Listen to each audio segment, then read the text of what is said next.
Boston Celtics and the Charlotte Hornets Game 4. Over 23,000 have come to the Hive for live basketball. The Celtics and the Hornets in Game 4. In the Eastern Conference so far, only the Chicago Bulls have wrapped things up. Knicks, Pacers, Celtics, Hornets, Cavs, Nets are still playing. Larry Johnson is getting ready to play. The shoes are laced up for Grandmama. The gold tooth is shining, and he is ready.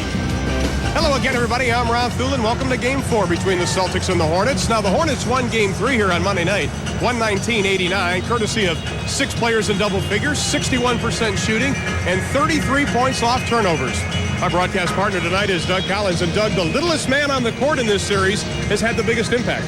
Ron, I really believe that Muggsy Bogues is the MVP, what he's done offensively and defensively. And let's take a look at the Muggsy Bogues factor. First of all, with his defense against Sherman Douglas. Look at him pressure the ball up the floor, making Sherman Douglas turn 2-3 times to get the Celtics into their offense. They try to screen him. They can't screen him. And you're going to see at 14 seconds, they finally get in a position to try to run their offense. Now, from this standpoint, look at Muggsy push the ball up the floor. No resistance. He's going to enter the ball to the wing. They're into their passing game with only 3 seconds gone off the shot clock. This has been the difference in the half-court execution of both teams. Without Reggie Lewis here, they don't have a guy to go to at the end of the shot clock. Well, Doug, following Game 3 on Monday night, there was a great deal of celebration by both the fans and the players of Charlotte, and that was somewhat of a concern for Alan Bristol, keeping his players focused. You know what, Ron? I don't think that's going to be a problem because I like the way this team finished the season. They won 9 of their last 12 ball games. They beat Chicago in here in a playoff-type game. They go to Milwaukee, win a close game. They move from 7th to 5th. They played excellent basketball. They're young, they're energetic, and they're having fun. Well, Reggie Lewis, of course, is not here tonight. Who picks up the scoring for Boston? Is it Kevin McHale? Well, you know, you'd like to think it would be Kevin McHale, but I don't know. I think that the X-Man is going to be the real factor here. Game 1, 21 points. Since that point in time, he's 4 for 20 from the floor. They need some scoring from him tonight.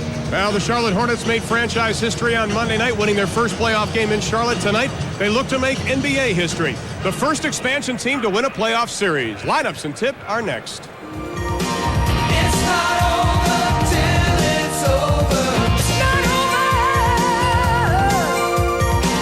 It's not over till we get it right.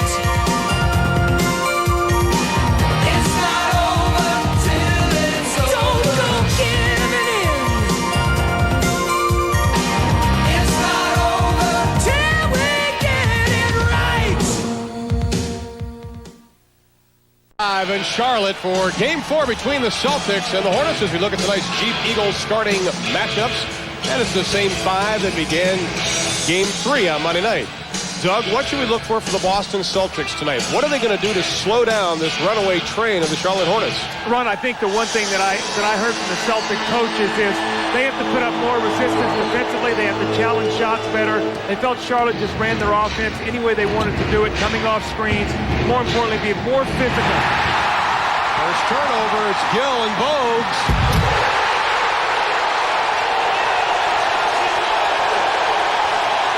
Well, Kendall Gill has been shooting 37% the last 2 games. Doug, that's something a shooter likes to have right off the bat. No question, and you see the pressure defense already. The shot clock now is down to 11 seconds and another turnover. Showtime, folks.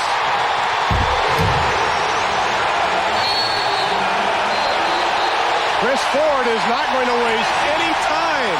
A 20-second timeout after only 34 seconds of play. Are you worried about them not being ready? This is a young team, Ron. They're full of energy.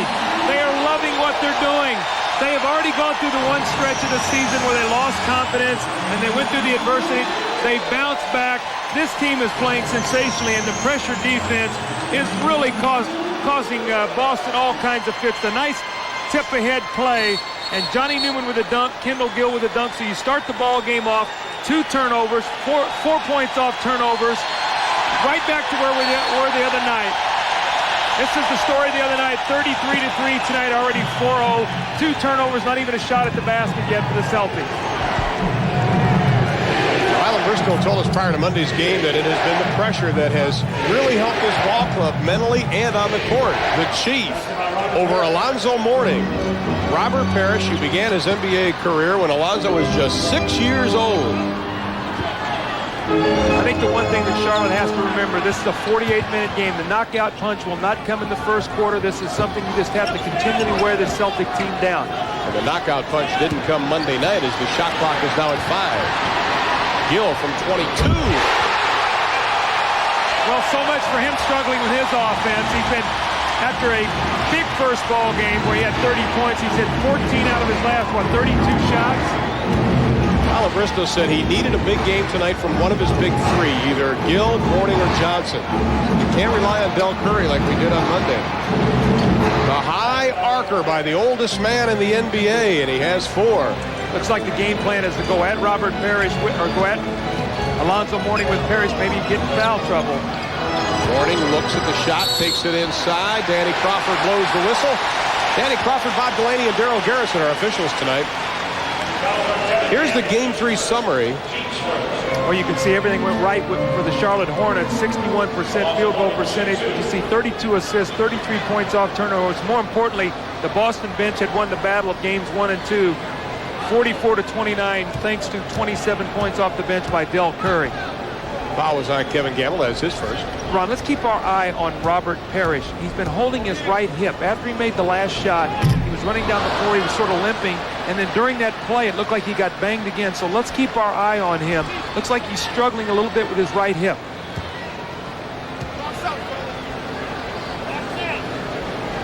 And it is Alonzo Mourning. Missed the first. We'll get the second. Mourning gets in the books. His scoring has gone down from game 1, but everybody else has picked it up. And as Parrish was coming down the court, Mourning quickly put a forearm upside of Robert's chest. So look at the shot clock. They have not even gotten into their offense yet, and it's down to 11. So it's one quick post, and you got to take the shot. And another turnover. Abdelnaby to Daryl Garrison. Unfortunately, Daryl's not wearing the green jersey. The third turnover for the Celtics, and we've played just about 2 minutes. 5 possessions for the Celtics, 3 turnovers, and 2 scores. So when they've gotten the basketball and gotten a shot, they've been effective. Mourning, the sky hook finds the net. Has anyone told Alonzo Mourning that he's a rookie and that the playoffs are supposed to be different? He is playing sensational basketball. Alonzo Mourning, and we were talking about it earlier today, there's a lot of players that played in the NCAA Final Four here. And Alonzo Mourning, although he didn't play for the championship, he played in a lot of big games as Kevin Gamble hits from the corner. That has to mean something, Doug. They've been in this type of atmosphere. Anytime you've been under pressure, it helps you. Anytime you've been in this kind of environment, whether it's high school, college, pro, you've been here before, so you have a little feel of what it's like to play under pressure. Mourning on Parrish again as the shot clock reaches the 10 mark. Robert Parrish was very upset after Monday's game. He felt the players of the Hornets were celebrating too much. Gamble from the arc for 3. Gamble, who hit 37% from the arc during the regular season, he had 3 threes on Monday night. Gets his first tonight. Boston has not missed a shot yet. Johnson. You mentioned it, Doug, that the knockout punch doesn't come in the first quarter. Let's see how patient Charlotte can be offensively. Give and go. Traveling called on Alonzo Mourning. No basket. See the quick three-point shot by Gamble. They're going to screen. Look at the screen on Bogues. So Newman has to help out. Gamble floats right back to the 3. This is a nice play. You get Muggsy Bogues off the ball handling of Sherman Douglas. You free up the three-point shooter. That was nice execution.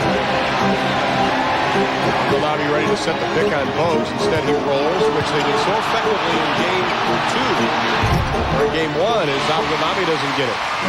Yeah, look where Muggsy pushes the ball down the floor so quickly. Knocked out. Last touch by Boston with 18 on the shot clock. Charlotte has the ball. Charlotte was 22-19 at the Charlotte Coliseum this year. Finished 44-38 overall. Won 9 of their last 12 games, and that hot attitude that these young, fresh legs had at the end of the year is carried over in the playoffs. D. Brown reaches out to grab Kendall Gill, and D's whistle for his first. You can already see the philosophy of the Celtics on any kind of screen down there, really being physical with the guys coming off for the shot. When I talked to Chris Ford and Don Casey and John Jennings before the game, they said that these guys were coming off with free shots. Del Curry, they've got to disrupt their timing. You got to bump them, you got to bang them, you got to make them think that there's a hand coming in their face for every shot. Johnson on Abdelnaby. Bogues left open from 19. Goes about 17 and a half. Parrish can't get the hand on it. See, the thing I like what the Celtics have done, Charlotte came out here with all this energy and emotion. 2 quick steals, 2 dunks. Chris Ford took a 20-second timeout, gathered his team. They've made some nice plays now. They had a big 3-point shot, and they're right back in the ballgame at 9-9. So they've weathered that first initial emotional storm that Charlotte will throw at them tonight. Well, Daryl Gerritsen went over with the basketball and wiped it off. Both Muggsy Bogues and Sherman Douglas were saying the ball was slippery. Got a lot of sweaty palms out there tonight. Oh, I bet. I bet. Bogues, who Alan Bristow said has been the biggest surprise this year. His play. Johnson will turn around, nothing but net. It's a tough shot. You're not going to block that shot. I thought Ala Abdelnaby did a nice job forcing him off the block. He wanted to hit those fading jumpers. Another thing, you will not put him on the free throw line. Johnson hitting 62% of his shots in the playoff game so far. Newman bellying up on Gamble. Douglas gets everybody up in the air. And Alonzo Mourning will be whistled for the foul. Mourning's first team foul. The strong post play of Larry Johnson. You see him going to spin. Fading jump shot. Squares up nicely. Got his shoulders nice and square to the target. And was able to deliver the nice baseline jumper. Good defense by Abdelnaby. Just a better shot by Larry Johnson. Boston, of course, won game 1, 112-101. Illegal! Charlotte came back to win game 2, 99-98 in double overtime, and then a Monday's game. So Larry Johnson's whistled for his first. Alan Bristow in the ear of Danny Crawford, the official. Kevin Gamble will trigger the inbounds pass. Inside of 7 minutes, Hornets lead it by 2. The third foul on this one trip down the court on the Celtics. Kendall Gill whistle for the foul, and we've got a break in the action. 6:57 left in the first. Hornets by 2. Hornets lead 11-9, and let's talk to you a little bit about Muggsy Bogues defensively. He's the rover. This is where he is right now. He has the opportunity to come double team. And we hold it right there. Douglas is going to clear, but here comes Muggsy Bogues for the double team. Now watch what Sherman Douglas does. We stop it right there. Look, he comes back to the ball, and he gets himself in a position here to receive the basketball. Right there. Now, he does not get the score, but he gets the foul. But one of the things he has done in this series, he's the leading offensive rebounder with 10. So he is taking advantage anytime Muggsy Bogues leaves him to go to the open area. Well, Sherman Douglas, according to Alan Briscoe, said we're going to let him take the shot. I mean, we're not going to give it to him uncontested, but we're going to let him shoot the ball, and if he wants to get the offensive rebound, we'll let him. Parrish's first miss. Hornets by 2, 6:40 left in the first. Bogues, a little drop step pass to Mourning, and he traveled with it. He got up in no man's land. That's 2 turnovers on Alonzo Mourning in this game. He leads the Hornets in turnovers in this series with 10. Many times he just gets a little overzealous offensively. That will come in time where he gets a little more experience. He'll calm himself down a little bit, take the extra second to make the play. Doug, you have to think about it, too. Right now, Charlotte came out, the 2 quick baskets, the 2 dunks. Chris Ford called a 20-second timeout. How important was that right now? Well, he got the rhythm of the game again. There's a great shot block by Mourning and another turnover. And then Sherman Douglas is pushed by Muggsy Bogues. So right now, the Charlotte Hornets trying to make something happen, Doug, but it's just not coming their way. Got a pump fake here, Ala. You got a shot blocker back there. This guy is one of the leading shot blockers in the league this year. 4th leading shot blocker, so you've got a pump fake, get him in the air, maybe get contact and get his 2nd personal foul. 2 straight turnovers for the Hornets, but they still hold on to the lead as we near the 6-minute mark of the first. Another shot block. But nobody to cover up Robert Parrish, who now has 6 tonight.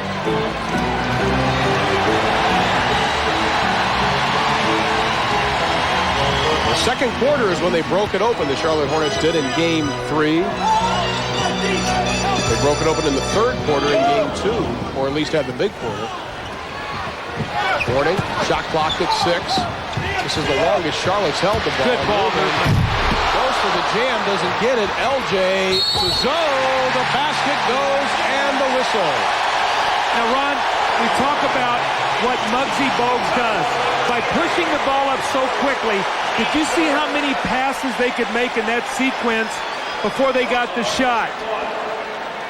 They had to make about 10 passes in this series.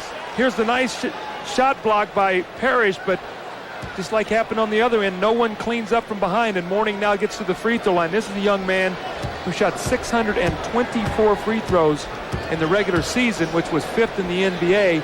More importantly, he was 78%. So he knows how to get to the free throw line, and once he gets there, he shoots a very high percentage. Now D. Brown's going to bring the ball over the timeline. Kendall Gill following him. Hornets by 3, inside of 5.5. Gamble with Newman being his shadow. Parrish, the double team by Douglas. They throw it away. 3-on-1 to Bowes. Gets the easy finger roll. Sherman Douglas tried to make the play happen in the air. Ron, he caught the ball. He's got to come down. These turnovers are leading to nothing but layups for Charlotte. Douglas inside, draws the foul again on Alonzo Mourning, who's mad at himself. Remember when I talked about pump faking? Now this is 3 possessions later. This is Sherman Douglas, your point guard, now has pump faked twice and got both fouls on Alonzo Mourning. Well, New Jersey leading Cleveland. That is in the first game. The series tied our first period. Portland, San Antonio. This is the first time in NBA history probably a game has a rain delay. They've got some bad weather in the Alamo City. So the Hemisphere Arena is probably quiet at this point. Second foul on Mourning as Kevin McHale is checked into the lineup after Robinson. Now this changes everything. Mourning has to sit down, 5 minutes to go. You come in with Gaddison, who really is a power forward. He's not a center, so now he's going to have to play against Robert Parrish. Advantage Boston Celtics. They'd like to be able to keep Gaddison against Kevin McHale, Mourning against Parrish. Now you've got McHale and Parrish on the floor. Let's see if Boston can punish them with their post game. Well, that's what Alan Bristow said, that when they make that move, he's got some problems. Well, now with Mourning having foul problems, he's got more problems. Gill drains it. So Kendall Gill apparently getting out of his shooting slump, at least for the moment. He is 3 of 3.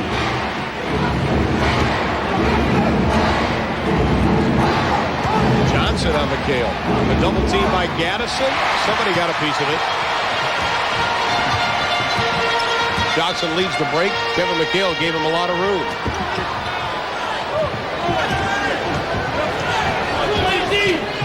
Still plenty of time on the clock, 10 seconds. Johnson from the outside off the back of the iron. McHale and Gamble track it down. Ron, a lot of speculation that if the Celtics do lose tonight, this will be Kevin McHale's last ball game. There has to be a lot of thoughts going through his mind right now. Talked to him in the hotel prior to the game. We have a whistle, and that'll be an offensive foul.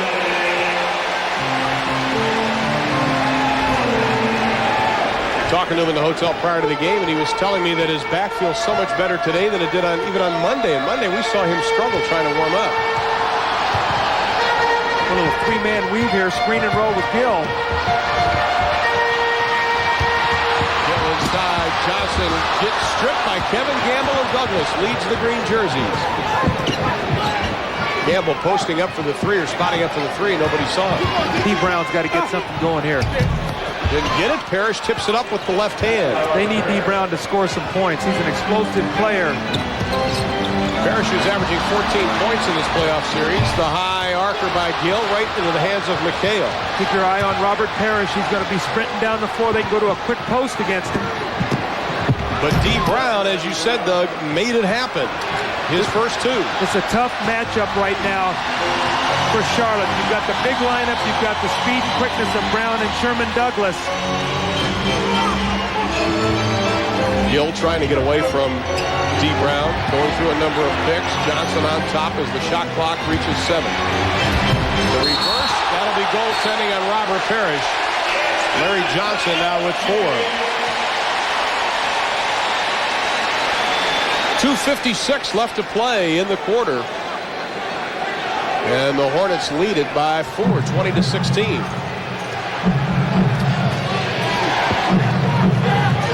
Crowd chanting defense. Gamble, Newman taps it away. Boston has the basketball, and we've got a timeout. 2:44 left in the first. The Hornets hang on to the lead early. Hornets lead 20-16, and let's talk about the isolation of Larry Johnson against McHale. He knows he can use his quickness. We stop it right there. See, McHale is influencing him to the baseline. What he's counting on is his big man coming over to give help. Robert Parrish is slow getting there. He goes for the shot block. and it's too late. It's goaltending. So if you're going to influence baseline, you've got to come sooner, pin him down there, and not allow him to get into his shooting motion. Larry Johnson too big and too quick. Alan Bristow said that to think that tonight's game would be as easy as Monday is absolutely ridiculous. Now, correct. Ron, coming out of that timeout, I know what Chris Ford said. He looks out and he says, Del Curry is in the ball game. Do not let him get an open shot. Get a hand up, bump him, chase him. Do not let him get started tonight like he did the other night. Curry, the seventh-year pro out of Virginia Tech. McHale with the loose ball, can't get it to drop. McHale goes to the floor. The Hornets with a 5-on-3. French pastry by Muggsy Bogues. Kevin McHale fell down. So if you're Larry Johnson, where do you go? You go right to the basket. No one covered. Muggsy Bogues finds him for the easy score. And Larry is so good at running that middle lane on a break. McHale inside, gets his own rebound, puts it up for his first 2 of the ball game. Kevin's very active. He's 1 for 4 field goal shooting, but he's getting good shots. Gaddison amongst a lot of green jerseys loses the ball, and they're going to jump it up, says Daryl Garrettson. Well, it was a nice trap by the Celtics defensively. Gaddison beat Parrish down the floor, but good help defensively from Sherman Douglas to pin him down there and force the ball to go out of bounds. We'll have a jump ball, which these Hornets should control, although D. Brown, we saw the other night with some of his shot blocking, can explode.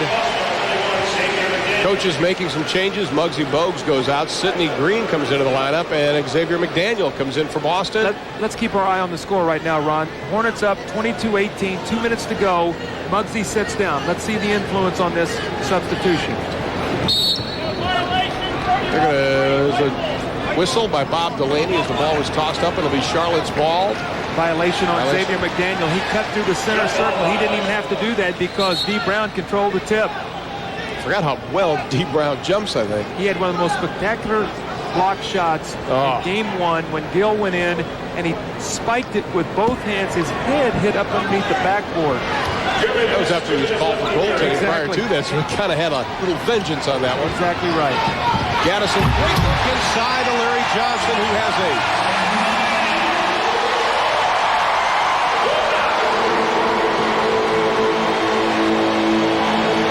And the crowd again, a major factor as Larry Johnson now 3 of 5 from the floor, 4 rebounds.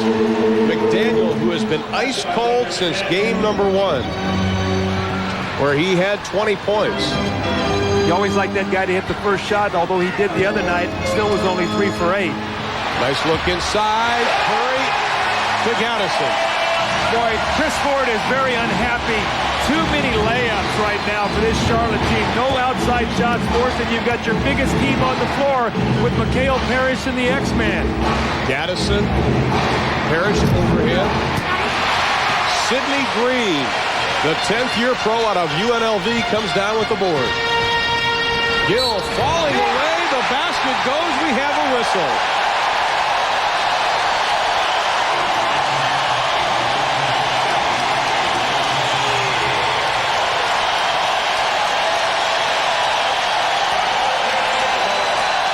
Kendall Gill playing point guard with Muggsy Bogues out of the ball game.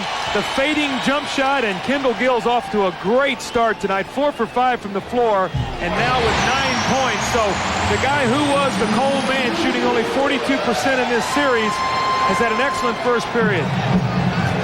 That foul was on Gamble, by the way. That was his second personal. Going to McHale in the post. They'll back pick him, throw to Gamble, and drop it right in low. Biggest lead of the game so far is McHale a little short on the hook. 1 for 5 for McHale now. Gill shaking and baking, rolling left, shooting right. He's got it.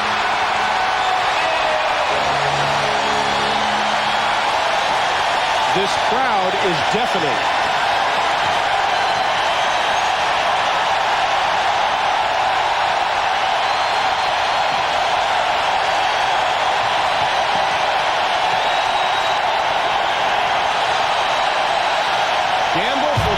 Quiets the crowd momentarily. How about that for a pressure shot?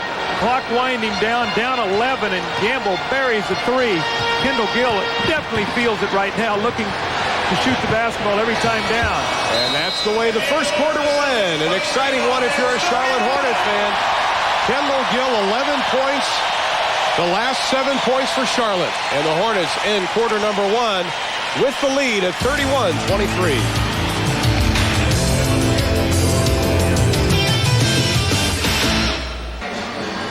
Hornets lead it by 8, 31-23. We're getting ready to start quarter number 2. In the first quarter, the shooting of Kendall Gill really got them on fire. 67% in the quarter, Doug. Well, again, the points off turnovers, Ron. We talked about it in Game 3. It was 33-3. Tonight, 8-2. Not quite the dramatic difference, but look at Kendall Gill in Game 1, 12 for 24, and then I had it even wrong. I thought it was 14 for 32. It's 14 for 38. So even more dramatic than I had thought. My math was not very good when I was trying to add it up here. He's only shooting 42%. Tony Bennett has checked into the lineup. He has the basketball for Charlotte. He's joined by Kenny Gaddison, Larry Johnson, Sidney Green, and Del Curry. Boston has McHale. Curry, that's what he did in Game 3. Boston, McHale, McDaniel, Gamble, Brown, and Abdelnaby. So you get Mourning sitting down with fouls. You've got Larry Johnson on the floor right now with Sidney Green and Kenny Gaddison. They've got to punish this front line, Ron, and they're not taking advantage of it. Boston has it. We really felt that Boston would try to go inside scoring. I mean, really bang it in there against them. With the Mourning went down, it was 16-12, 4-point lead, and since that point in time, they've pushed it up to 10. So instead of taking advantage of it, Charlotte's quick lineup has hurt the power lineup of the Celtics. Kevin Gamble, who's averaging just over 13 a game so far tonight, has 10 points. He's 4 of 4 shooting. Whistle, no basket. Just a reminder, we still have a lot of NBA action coming your way following tonight's contest. Immediately following, we'll have the Rockets and the Clippers in Game 4. Houston leads that best-of-5 series 2-1. Right now, Charlotte is trying to run every play they can for Curry. Look at him coming off a screen here. Just be prepared. He's going to try to catch and shoot. Stripped away by Gamble, kicks it back out to Bennett. That foul, by the way, was on D. Brown, his second. Bennett inside. Sidney Green can't get it. Gaddison keeps it alive, but we have a loose ball foul, and that will be on the father figure, they call him, of the Charlotte Hornets. Well, New Jersey now up by 13 in the second. Doug and I will be there on Friday night. Boy, that would be something if we go in there for Game 4 and New Jersey has a 2-1 lead. We see Portland and San Antonio. Portland up 3 in that series. Dramatic comeback by Clyde Drexler after missing almost 13 full games with a hamstring injury. I think without him right now, they'd be in serious problem. David Wingate has come in for Larry Johnson, and Trader over the far side doing a little work on some of his players.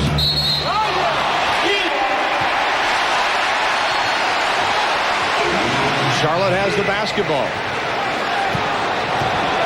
Kendall Gill being taped up. Keep your eye on Del Curry. Every set play, they're trying to get him 2 or 3 screens. D. Brown is so aware of him, trying to free him up for the shot.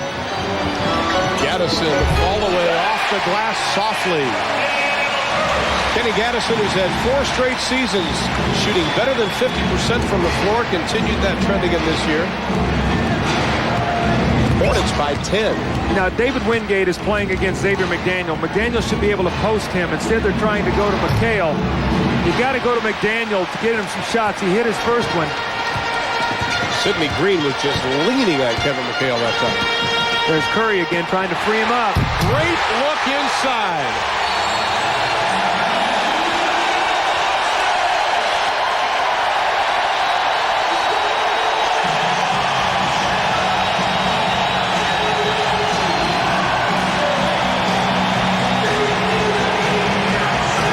There's a timeout. Hornets by 12, their biggest margin. And don't let this guy get a shot. He's hot. So we stop it right there. Here's McHale. Here's D. Brown. This man has got to get the roll guy. Abdelnaby is slow getting there, and Gaddison gets the wide open shot. They come back and run it from the other side of the floor. You see the screen. Abdelnaby jumps out this time. This time it's Kevin McHale who's slow getting there. Kenny Gaddison, 4 quick points off the simplest play in basketball, the screen and roll. In the last 3:51, Charlotte has outscored Boston 13-5 for their biggest lead. Boston's never led in this game, by the way, in legal defense. against Charlotte. Now, as long as Charlotte is continuing to play this way, Alan Bristow has a great luxury. He can keep Alonzo Mourning sitting down and does not have to risk putting back out on the floor and getting his third foul this soon. So Alonzo, as badly as he wants to be in the game right now, can get this kind of rest and not get the foul because of the play of his teammates and specifically the bench. The double team by Bennett on McHale. They want to double with a smaller man, and it was effective there as the shot clock is now at 10. Douglas forces the shot up to McHale, and he almost had it. See, Sherman Douglas had 9 seconds on the clock when he took that. Gaddison, Newman, and Wingate fakes inside.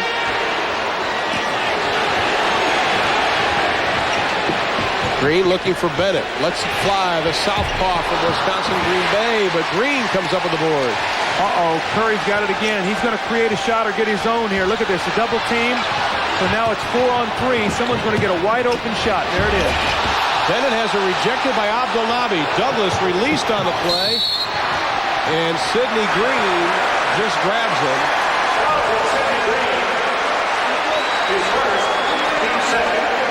It's a great hustle play right now by Abdelnaby.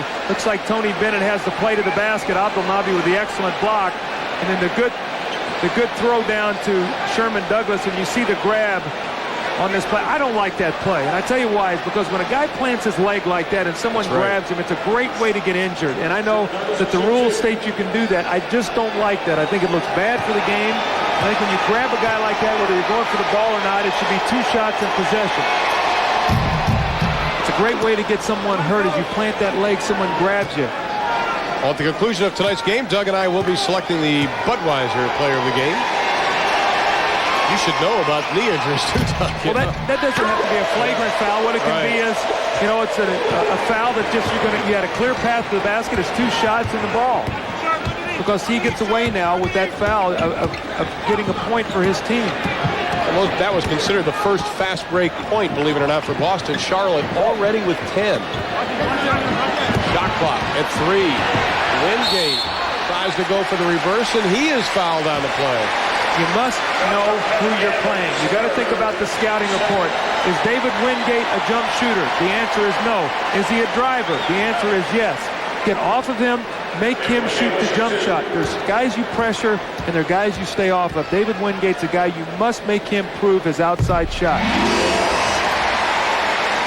Wingate, the 7th-year pro out of Georgetown. Second-round pick back in 1986 by Philadelphia. You think about this right now. Alan Bristow has only got, well, he has no starters on the floor, does he? He's got 5 bench players out there right now. His entire starting lineup is sitting down. The bench outscored Boston in Game 3, 44-29. Abdelnaby posting up on Gaddison, leans in on him. Douglas breaks inside. Got it. Sherman Douglas, his first field goal, but his 4th point.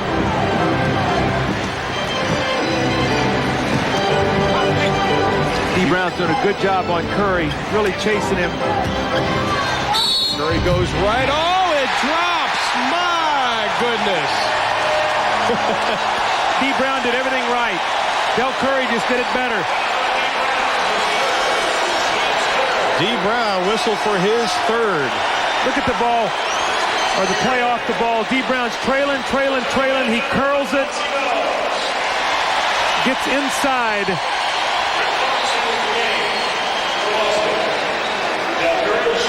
See, Kevin McHale should have stepped down from the top of the floor on that and prevented that curl. He stayed up high on his man. If he would have stepped back, he would have taken away the curl and forced the ball to be passed to the perimeter. Curry 2 for 2, 4 points as Muggsy Bogues comes back in. Tony Bennett goes out. Rick Fox is checked into the lineup, and D. Brown had to sit down with 3 personal fouls. Well, when Muggsy went down, it was 22-18. 4-point lead. It's now 12, so +8 as Muggsy rested. Fox, the high archer, and Chris Ford has had some nice things to say about Rick Fox as he makes things happen. He goes for those loose balls and always seems to come out of the pack with it. And he's looking for some type of offense now for Fox. He's played well in the series, but his shooting does not tell you that. He's been only 3 for 15, but he's gotten good shots and made some nice plays. Now Xavier McDaniel trying to keep up with Curry. Curry running all over the gym. Shot clock at 7. Wingate turns, pops, stops, and got it. David Wingate has been a real factor for this team. He's had knee problems, but he's a tremendous defender. Many instances, Alan Bristol will put him in to shut down the opposing teams off guard. Former Portland Trailblazer Rahj'iladelphia with his first two cuts the lead down to 10 inside of 7 minutes with the Charlotte Coliseum. Along with Doug Collins, I'm Ron Thulin. Game one of our doubleheader here tonight on TNT. Ernie Johnson with Chuck Person in the studio back in Atlanta. Boy, that would have gone in. McDaniel looking to get it to somebody. Finally gets it over to Rick Fox. Pulls the trigger from about 18. Pulled the trigger, and he also pulled the string. That's why it came up short. Bogues to Wingate. It's a nice play by Abdelnaby. Got off of him that time, shut off his drive. Little lob in the green, triple team. Gaddison cutting down through the paint. And we have a foul. We also have a timeout. 6:15 left in the half. The Hornets by 10. And just about 6 minutes left in the quarter, and that had the hot hand. That man had the hot hand in game 3, and you see the effects of it now. Well, I'm surprised they're not guarding him over here, because when we see this replay, Chris Ford has said wherever this man goes, Del Curry, don't leave him. So let's just watch. Going to get a bump here. There's a bump. There's another one. Here comes another one. 2 guys on him now. When you shoot 12 for 17 for 27 points, you get that kind of attention from the opposing coach. Slightly. Me and my shadow. You have to think about the Boston Celtics trailing by only 10. They're almost fortunate because Charlotte's shooting 61% to their 47%. Boston has 2 more turnovers, 9 fewer fast break points. Being down by 10 isn't a whole lot when you look at that. Larry Johnson, Alonzo Mourning back in the game after a nice rest. Big time rest for Alonzo Mourning, and he pulls the trigger over Parrish. Barely nicks the rim. Right back up Johnson. See, Alonzo, when you sit down for a while, you learn as a young player, catch the ball, get a couple feels before you try to take your first shot, unless it's a layup or a dunk. He had no feel on that shot. Now here's a matchup. See, I think they can punish him with that matchup. Del Curry cannot play McDaniel. If X-Man will get that kind of position, Curry, not a shot blocker, they can get any shot they want and chase him out of the game. High scoring first half so far. McDaniel again on Curry. McDaniel all over Curry. He is in his back pocket. X is not going to let him get loose. See, on the shot clock. That's what happens on your legs. You get tired. Look Curry at this. Throws it up. Oh, almost went in. Rebound Douglas. McDaniel beat everybody down court. Almost throw away, but Muggsy got a piece of it. But McDaniel connects. See, Del Curry moving Xavier McDaniel all around is going to wear him down, but when Del Curry took that shot, he never got back the other end of the floor. Oh, Larry Johnson with a punishing pick on Xavier McDaniel. And this is where Larry Johnson's got to be smart. Got to be smart. Bob Delaney has already called a technical foul. I think he may have. He's going to get it on Rick Fox, I think, for coming in the fray and bumping and talking. Casey comes out, Chris Ford comes out, and Alan Bristol strolls out. That's what I talked about. When you're going to eliminate a team, they are not going to go down easy. Fox still jawing with Mourning. Xavier McDaniel has been all over Del Curry, so Larry Johnson's going to come over and try to give him a screen, and he really stands him up with a pick. Technical foul was called on Rick Fox. Let's take a look on this screen. Double technical. Let's take a look right here. Now here's Del Curry, here's Xavier McDaniel, and boom, right there the shoulder, and you see Abdelnaby with a little shoulder also. So we have a double technical on Larry Johnson and Rick Fox, and there's the jawing. Well, Alan Bristol had told his troops on Monday to be aware of Boston trying to get physical with them today, and he said don't be surprised if X or somebody else tries to get Larry Johnson mixed up. Now Larry Johnson waving his arms to get the crowd going. You see him there. How about this for Xavier McDaniel? He goes over to the Charlotte bench and gets a towel. A little gamesmanship there. He didn't go to the Boston bench. No. He went over to the Charlotte bench. They weren't going to give him a towel. So go get your own towel. That's good. That's good. Well, X is going to shoot, but we don't know what, unless they call the foul on Larry Johnson. Well, there was a foul on Larry Johnson.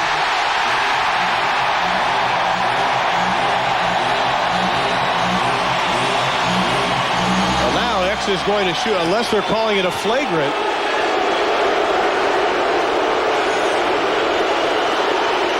Nevertheless, X is shooting another. He has 6 points in the game so far. Usually pretty reliable from the line at 79%. But he gets them, misses them both. We'll try to get a clarification on exactly what Daryl Garrison called. It looks like a flagrant foul. Yeah, it has to be. You don't shoot on the double technical. No. We'll go with that until we hear otherwise. See, this matchup right here is a good one for Boston. If X-Man will take his time. Slapped away by Muggsy and Kendall Gill. The lead is 8. 4:47. Charlotte has the advantage. See, Del Curry now is playing against Rick Fox, with X-Man being played by Kendall Gill, who's actually a big guard. It is confirmed that was a flagrant foul. Shot clock at 1, and it goes in. What a sensational tip by Rick Fox over the shoulder with the right hand as the clock was winding down. Had he tried to come down with it, they would have lost the ball with a shot clock violation. Now Daryl Garrison making sure that the rough stuff is stopped as he gets a la Abdelnaby right as Johnson started to go to the baseline. Doug, he wasn't taking any chances on that. Well, you get a little sense that the action is heating up. The officials realize that, and as this game goes on, you're going to see more and more of it. Remember, this can be the deciding game. Larry Johnson out of Dallas, Texas, played high school ball at Dallas Skyline. Originally wanted to go to SMU under Dave Bliss at the time. Ended up at a junior college and then at UNLV. Johnson 5 of 7 from the floor. He has 5 rebounds already as San Antonio trailing Portland by 1 in the second. Of course, Ernie Johnson on our Reebok halftime report will give you all the scores and highlights, along with Chuck Person, our special guest tonight. We're glad to have him in our studio. Robert Parrish right now just said something to Alonzo Mourning, said, hey, young fella, watch your elbows. Well, Parrish sticks out the behind to try to pick Muggsy Bogues. You can't even screen Muggsy, he's so little. You need a big behind for that.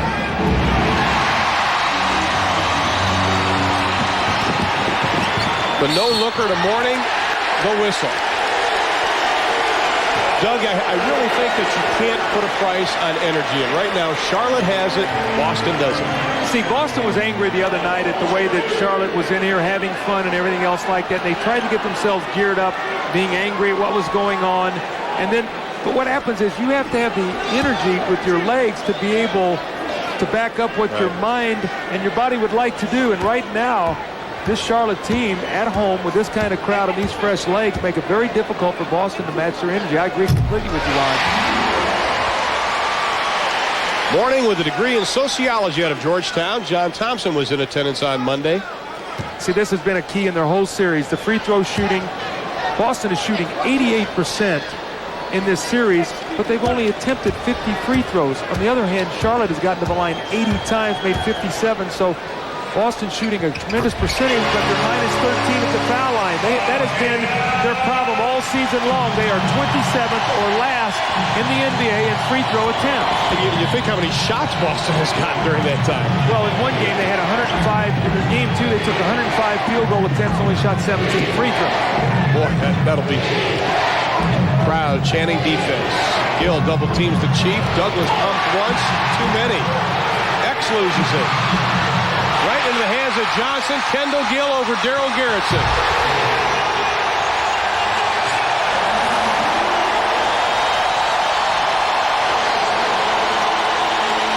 The lead is 12. Gill's got it again. Hard foul by Sherman Douglas. They're looking to see if it's a flagrant foul. Yes, it is. It is indeed a flagrant. Now, see, this is where Charlotte's got to be real careful. They're young, they're energetic, they're enthusiastic, all those good things, but they've got to stay away. You'll see Kendall Gill's all upset. You've got the 2 shots and the ball. Step up, make the 2 free throws, and get the ball out on the side. This is playoff basketball. They're not going to give you those layups. I think Sherman Douglas was actually going over to say no big deal because he kind of was coming over with his hands up. Again, the steal. And Kendall Gill is on the breakaway. Here comes Sherman Douglas. And he really went for the shot block. Yeah. He actually got the ball pretty good. His momentum and the speed of Kendall Gill carried him off the floor, and it looked a lot worse than it really was. Exactly. It's 2 shots in possession, though. And that's what Chris Ford is upset, saying exactly the same thing. Robert Perry's coming over trying to calm Chris Ford down, saying how in the world can that be a flagrant foul? One more look at it. Well, take a look now. He winds the ball up, and here comes Sherman Douglas. He actually got the ball. Yes. But afterwards, the momentum of Kendall Gill carried him off the floor. Good job, Tim Smith, our cameraman underneath. Not afraid to take a lump for the team. We've had 2 flagrant fouls now. One against the Celtics and one against the Hornets. 1 for 2 from the line for the Hornets and 0 for 2 from the line for the Boston Celtics. There'll be a timeout. Chris Ford's going to try to take some of the energy out of this crowd. I don't think he's going to have much luck. Hornets by 13.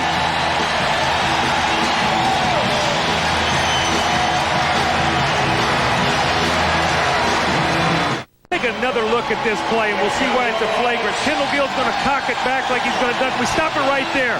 All right, this is okay. But watch this right here. Right at the last moment, you're going to see a little push right there. With the speed with which Kendall Gill is going, that's where you're going to get the flagrant foul. They were upset, but from that angle, I can see why the play was made, because you can get a guy injured. Well, Doug, as you were telestrating that, Xavier McDaniel grabbed Daryl Garrison, pointed to you on the telestrator and said, see, look at it. Don't drag me into this. Yeah, no, I don't want any part of this one, big guy. Now, the other night in the game 3, when the Hornets started pulling away, the Celtics retreated, and that's what they were upset about. They did not compete. They're down 15 right now. This is a critical 3-minute stretch. Charlotte 9-0 in the last 1:15. Have their biggest lead of the game at 15. Daryl Garrison blows the whistle. Well, coming up at halftime, the Reebok Halftime Report. Ernie Johnson is in our studios with Chuck Person of the Minnesota Timberwolves. They'll have highlights and scores of Portland, San Antonio, Cleveland, New Jersey, plus an update on John Starks and Reggie Miller and whether or not they went out to supper last night, and a preview of Game 4 between the Rockets and the Clippers. All right, interesting lineup now.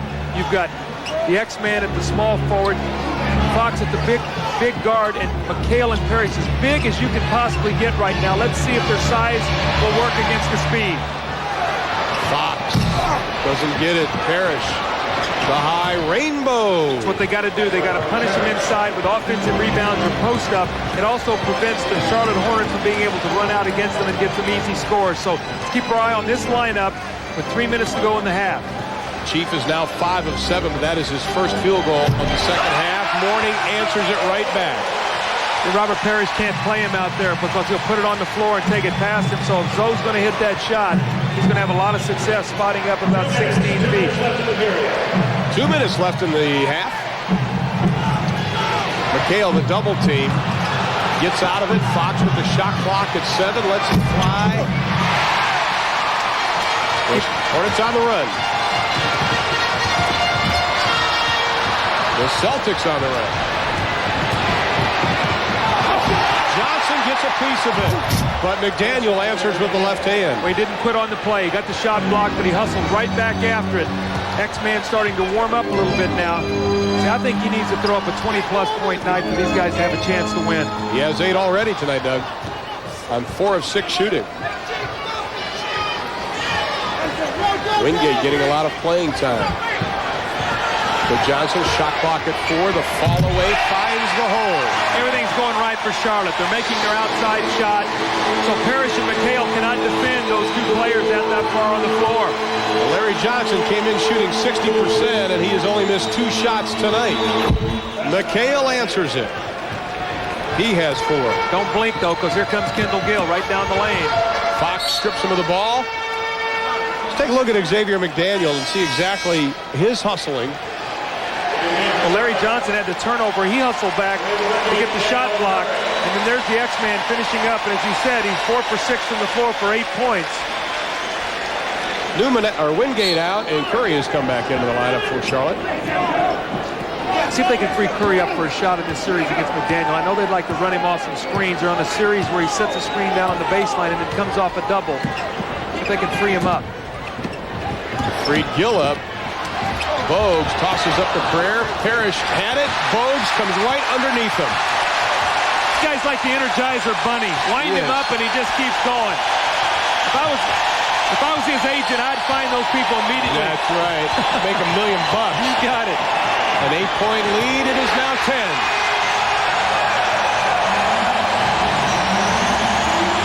14-point lead.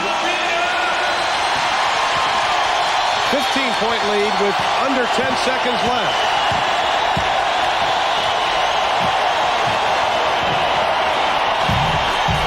McHale with his 6th. Over and back. Definitely over and back. Gill puts it up, doesn't get it. So they bought a break. Larry Johnson, 16 points, has only missed 2 shots. And as we go to break, the Hornets have the lead at 59-46. Stay with us. Ernie Johnson back in Atlanta with the Reebok halftime report. Halftime between these two teams. The Charlotte Hornets led 59-44. They went on to shoot 61%.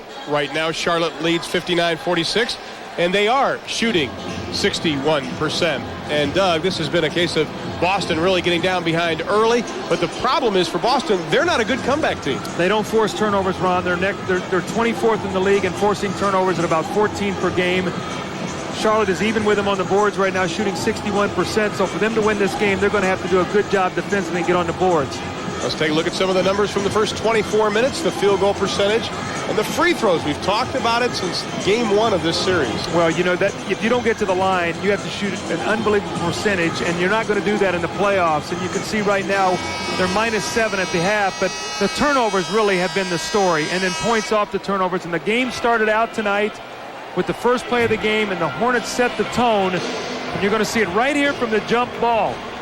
Sherman Douglas is going to push the ball up the floor, and Muggsy Bogues meets him right there. And if we can run it just a little bit more forward and we hold it right there, look at the overplay. And he's already picked up his dribble. He cannot go anywhere with the play. So then he's going to throw the ball, a bad pass. Gill's going to pick it off, and it's a 2-on-1 break. The first 2 possessions, 2 turnovers, 4 points. And Ron, incredibly, when you look at this series, there's been turnovers now, 50 points off 26 turnovers, almost 2 points per turnover. Larry Johnson here with a nice play, coming across the middle with the power move, the fading jump shot. Larry Johnson with a super half, 7 for 9 for 16 points, and he got a nice little rest. He sat out for 5 minutes. The numbers on Larry Johnson. Throw in 5 rebounds on that as we are set to begin the second half in what could be a history-making second half of the Charlotte Hornets in the NBA.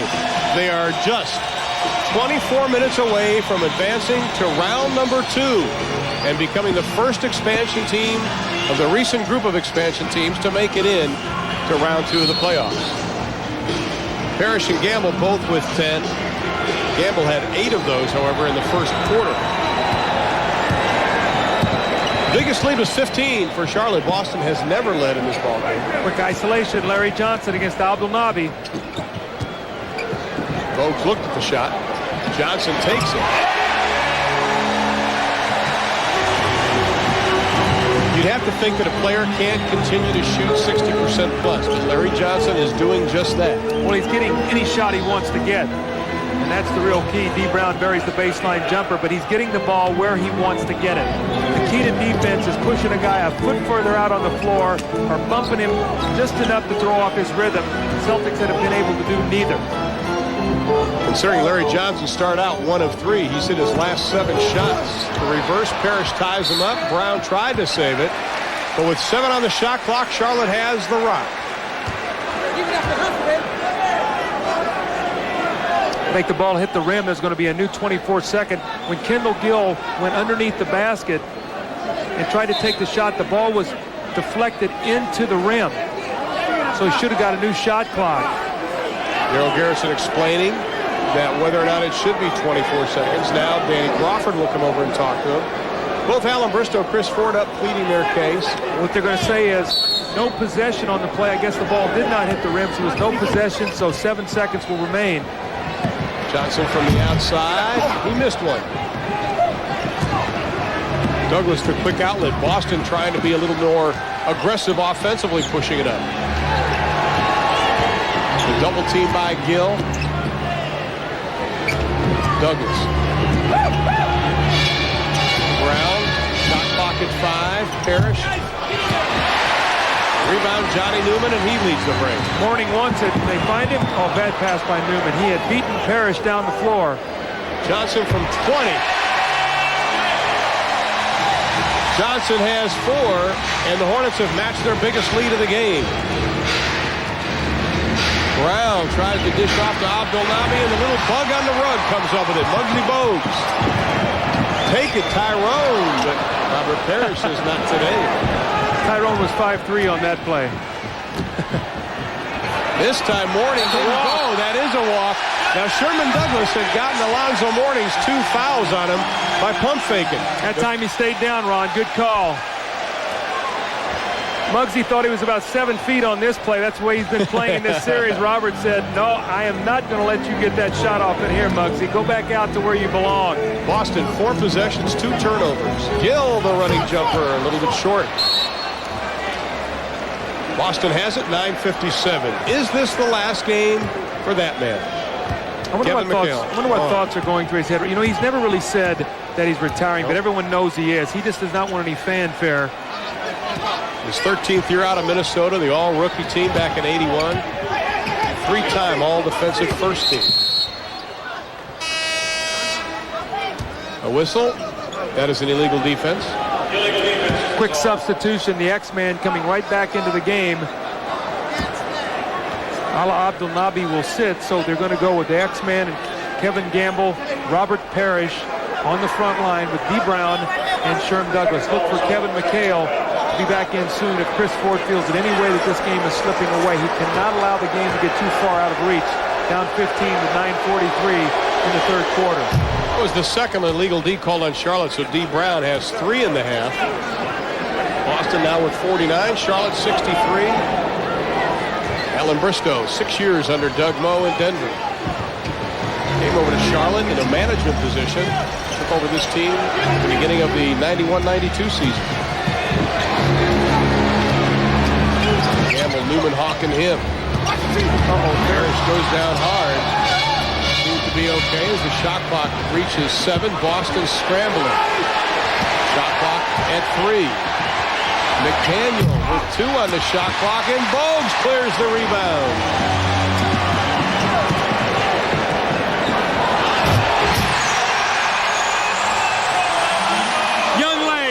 Young legs. Robert Parrish is a warrior.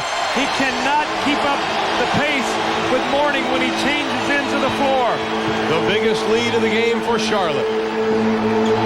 Boston needs a quick score. But Charlotte keeps up that defensive intensity. Parrish gets away from Mourning. Bristow talking to us this morning was talking about how confident this team is, and it really started with the game we had on TNT, an Orlando game. Johnny Newman from the outside.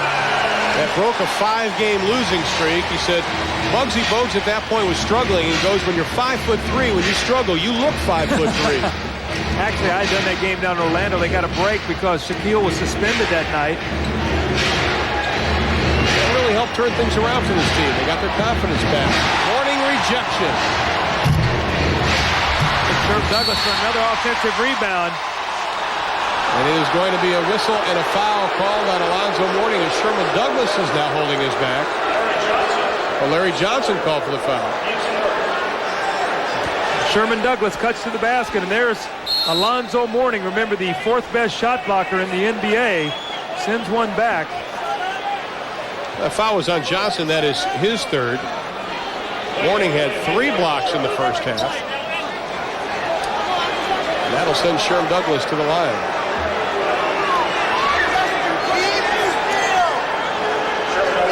Sherman Douglas so far tonight, 2 of 4 from the stripe. Ron, this has really been the difference in the series, the free throw shooting. Boston has been shooting them so well at 88%.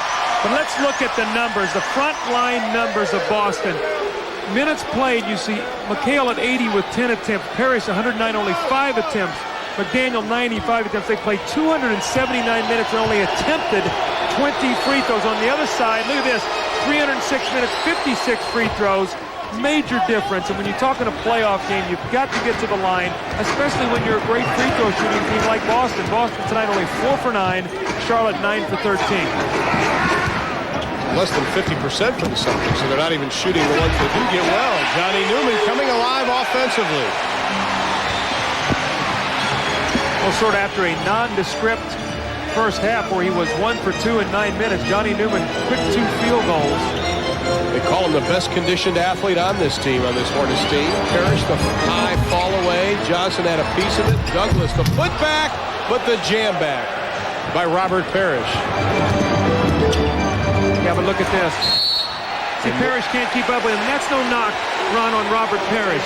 But Alonzo Mourning's got 23-year-old legs. When Robert Parrish played his first game in the NBA, Alonzo Mourning was 6 years old. That's right. Think about that. Foul was on Parrish. That is his second. But Alonzo Mourning had a great comment. He said, he's a great player. I can't stop him. He can't stop me, but he doesn't intimidate me. You talk about how Robert Parrish gets down the court. He got the tip dunk, and Mourning says, I'm going to make you run, Robert. You got to keep up with him. And you see he's a stride ahead of him, and there's the quick post-up. Alonzo Mourning walking around as we look at the Chief, nicknamed by Cornbread Maxwell, former Boston Celtic, because of the Chief character in One Flew Over the Cuckoo's Nest. The first-round pick in '76, the 8th pick overall by Golden State, and then on June of '80 had the big trade. Well, let me tell you something. Robert Parrish and Kevin McHale came to the Celtics the same year after. When I was with the Sixers, we beat them in a playoff. They had no shot blockers. They said, we got to get some size. We got to get some shot blocking. So for the Joe Barry Carroll deal, they get Parrish and McHale. Joe Barry Carroll and Ricky Brown. Not a bad little deal by Red Auerbach. And you throw in Larry Bird, and that front line was together for 12 seasons. No wonder they had the success they've had. Listen at this crowd.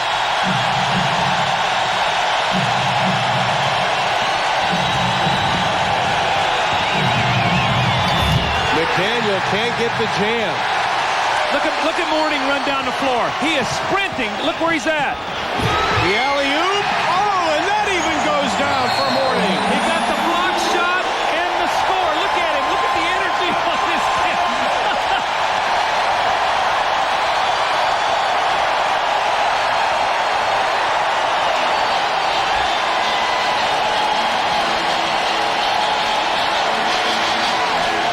It open at 72-54, 6:51 remaining, and let's take a look right here at Alonzo Mourning, the shot block. And we stop it right there if we hold it. Look, here's where Robert Parrish is, and this is Mourning. Look at him get out and go on the fast break. And the little guy, Muggsy Bogues, is going to reward the big fellow for running. And again, this is not lack of effort on Robert Parrish. It's his 23-year-old legs and the excitement of this crowd and the numbers of the big three. These are the three guys that have carried them. Kendall Gill, a great first quarter. Larry Johnson has been consistent the whole night. And Alonzo Mourning has been sensational here in the third quarter with his shot blocking and rebounding. And Alonzo Mourning with his 6th block, but Robert Parrish is able to tip it away. Kendall Gill had 11 of his 14 in the first quarter. Larry Johnson 9 of 12 now. These Hornets playing inspired basketball deluxe. McDaniel with the push.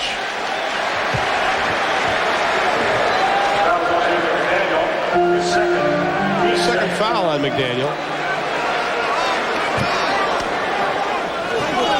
6:27 left to play in the third. The Hornets lead it by 16. Their biggest lead was 18 just a moment ago. Boston has not lost a first-round series since 1989-90 when they lost to the Knicks in 5. Shot clock at 3. Gill, the double pump, doesn't go. Bogues tracks it down from McDaniel. We talked about him being the MVP. Every loose ball, his pressure defense, his court awareness, his energy, this little guy has been sensational. If they hold on to win this game tonight, he really has been my MVP. You can talk about the big three, but he has set the whole stage and the whole table for this team. Gill lets it fly, doesn't get it. McHale with the rebound. Bogues has 3 rebounds this quarter. McDaniel faked it to Parrish and took it. First 2 for the X-Man here in the third. Now the important thing is right now that Charlotte does not have any lapses. They're up 14. They're playing very well. Keep the pressure on and good shot selection. Warney tries to find an opening. It goes!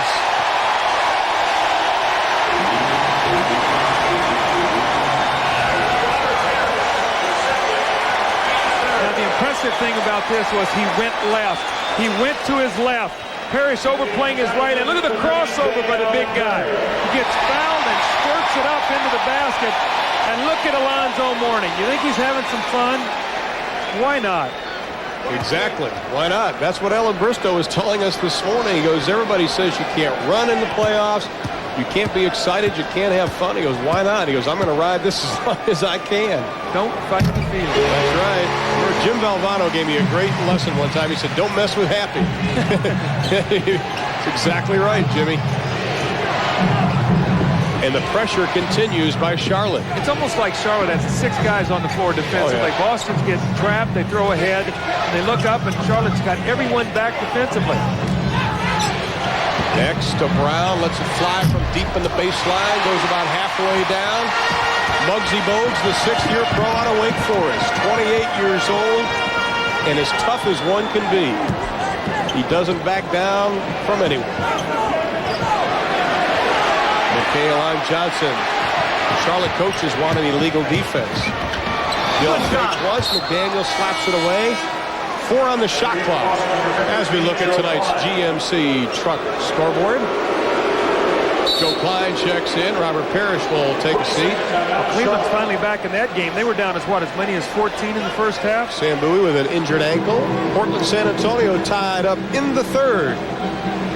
Of course, Houston and the Clippers coming your way immediately following our game tonight. Robert Parrish takes a seat as a 22nd timeout has been called. Joe Klein will come into the lineup. We were wondering who would become Boston's scorer at the beginning of the game. Doug, who is going to step forward? And really, nobody has except maybe Xavier McDaniel. Robert Parrish does have 16, but they're not getting that consistent push over the top. Well, they're not getting the balance. And what you have to do is you have to get the balance of what McHale and the X-Man and Ala Abdulmabi can give you at the one spot. And then you've got to get scoring from one of the guard positions and some Parrish, and they have not done that. Well, Larry Johnson reached out and touched Joe Klein, and he picked up his 4th foul in the process. There was a lot of picking and shoving going on down low. That brings up Kenny Gaddison up off the bench for the Hornets. LJ will sit down. Gaddison comes back into the lineup. Larry's still pleading his case. Larry doesn't even argue very well. No, he didn't, did he? He has a smile on his face when he argues. You know, that wasn't a foul. You could see him sort of smiling. Larry Johnson sits down after hitting 9 of double dribble. 20 points, and he did. He traveled with us as Bob Delaney will go the other way. Right in front of us, it'll be Kendall Gill.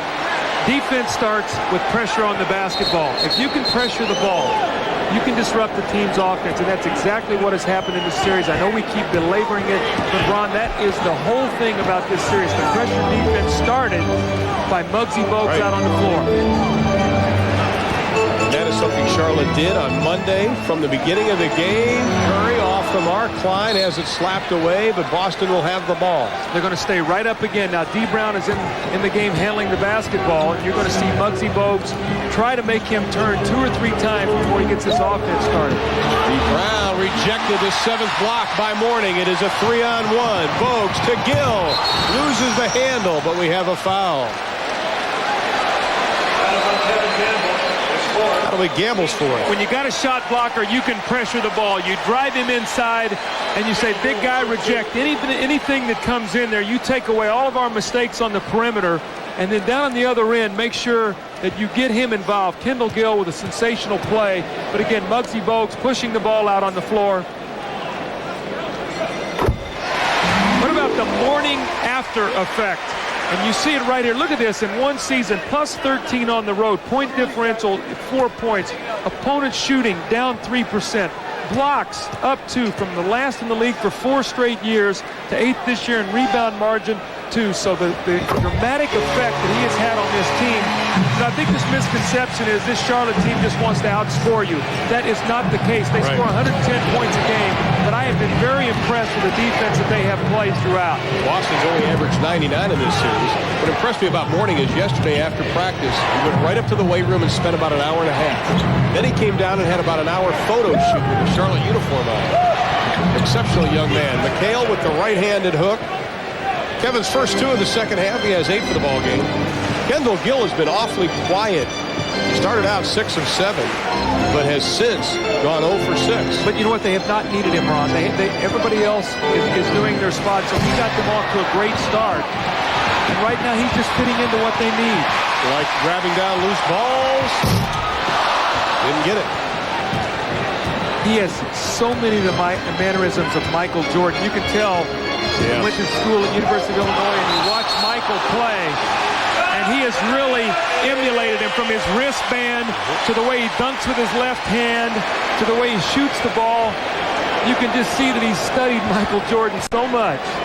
This quarter, Boston already has 5 turnovers, but Charlotte has not been able to take advantage of it with no points. If Kendall Gill works on the finer points of his game, I think he needs to just kind of refine it because he obviously has a great deal of talent. McDaniel grabbed from behind by Curry. It's going to be a two-shot foul. Clear pass to the basket established in the front court. And we've got a timeout, and we'll be back to shoot the free throws in a moment. Hornets lead it.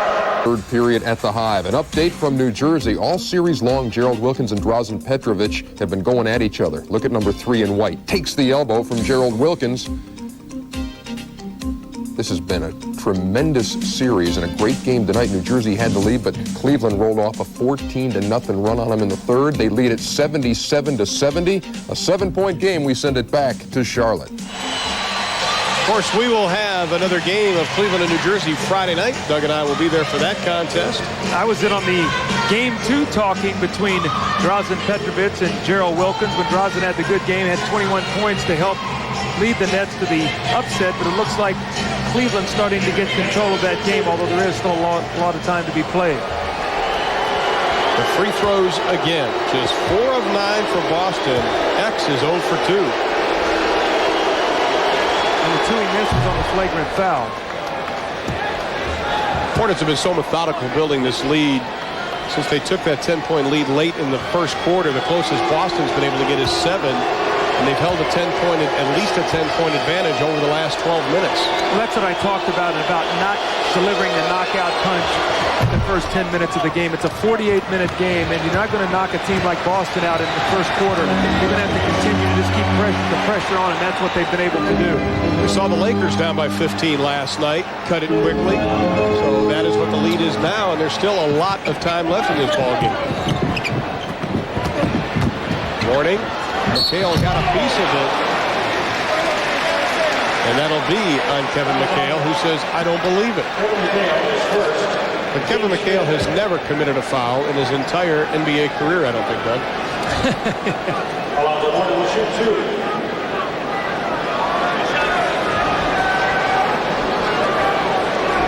Alonzo Mourning. 15th in scoring, 14th in rebound, 4th in blocks this year. And missed training camp.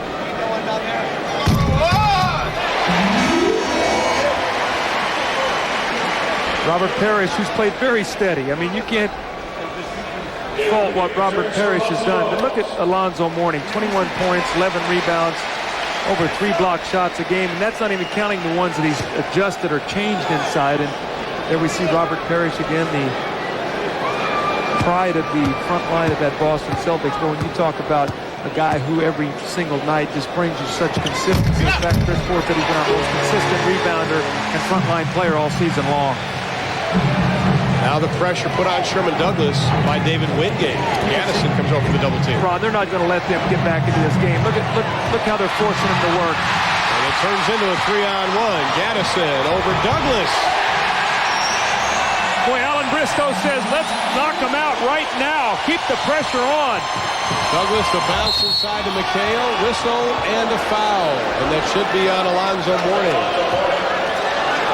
So there's his third. There is the veteran play of Kevin McHale. Jumped right into the chest of Alonzo Mourning. Says, I'm going to get this foul. He got one on the other end of the floor. So he was going to make sure that there was contact. He jumped right into the chest of Mourning and forced him to bump him. Alonzo said, what did I do to get this foul? Kevin McHale, we mentioned, his all-defensive team in 86, 87, 88. Was second team 83, 89, and 90. Fourth on the all-time list. Well, look at the front line there. The all-time leading scorers, 2, 3, and 4, are the front line that the Celtics threw out there for 12 years. Kevin McHale, of course, was the sixth man of the year in both 84 and 85. He has played well tonight again. Inside of 2 minutes, the lead is 17. Mourning just tried to force his way through the big bodies of Joe Klein and Kevin Gamble and Kevin McHale. Klein whistled for the foul. 5-team foul, so Mourning will be back at the line shooting 2 once again. Alonzo Mourning so far today has only missed 1 free throw out of his 10 trips. He's been to the line 10 times.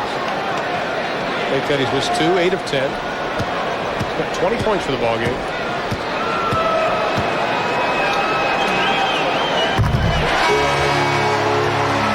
Alonzo Mourning, the second player in Georgetown history to have 2,000 points and 1,000 rebounds. The other player, a guy by the name of Ewing. Rick Fox checks into the lineup.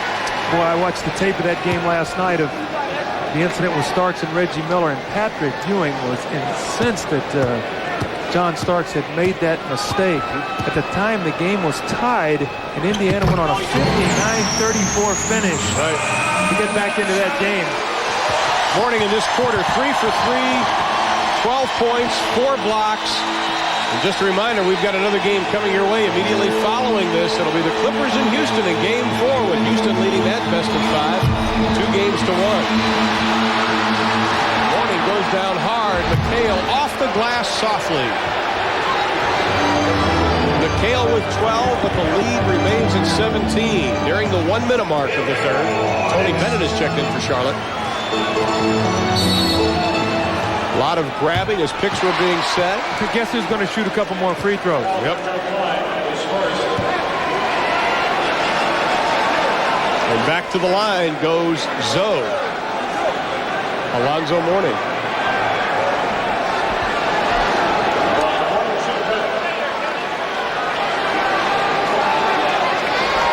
Last year, Alonzo Mourning, in his final year at Georgetown, was second to Shaquille O'Neal in blocks. Has had a tremendous rookie year.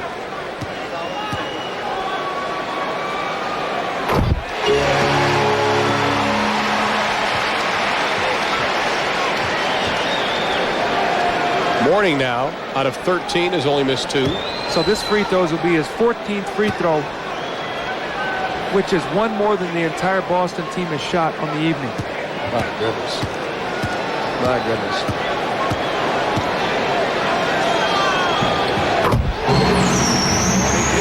His hot hand. Well, not only does he get there, but he shoots 78%. And the crowd comes back to life. My wife said you and I sounded like we were shouting on Monday. I said, you don't realize how loud it is in there.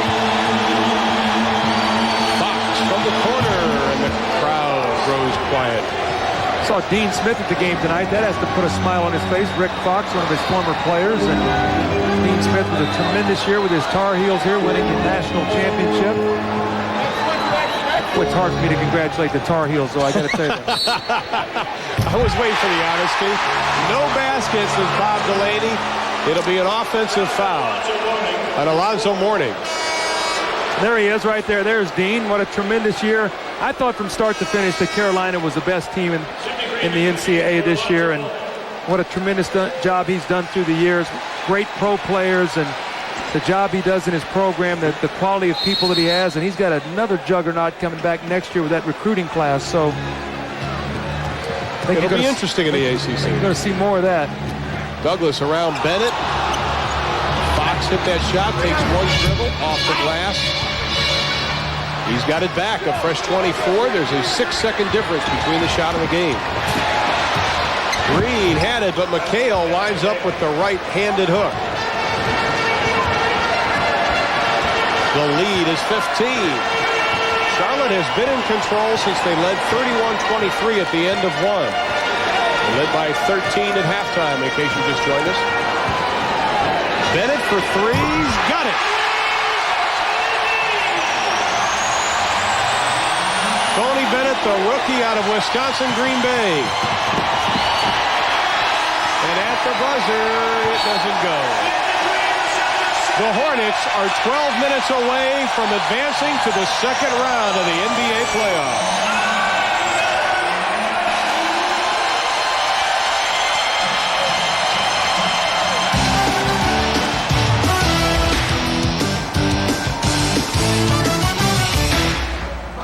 Eastern Conference semifinals, they lead the Celtics by 18. Meantime, in the Western Conference first round, how about this? The Blazers and Spurs tied up at 76.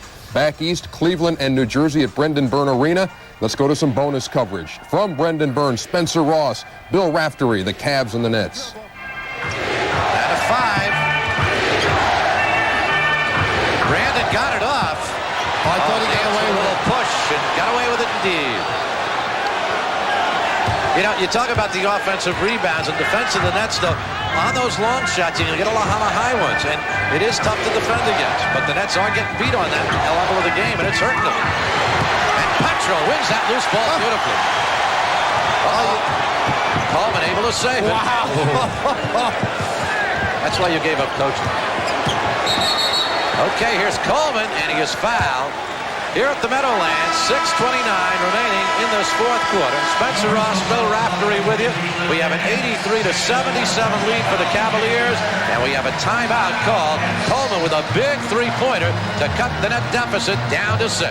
Pivotal game 3 of that series. That's bonus coverage. The Cavs with an 83-77 lead over the New Jersey Nets. The winner takes a 2-1 lead as they play at Brendan Byrne Arena. Meantime, the Portland Trail Blazers and the San Antonio Spurs at Hemisphere Arena. They are late in the third period. About a minute to play. Portland with a 79-76 lead. Let's go to bonus coverage there with Bill Schonely and Steve Jones. Illegal defense on Portland. That's their first warning. That was Rod Strickland. Let's pause for station identification. This is the Portland Trail Blazers television network.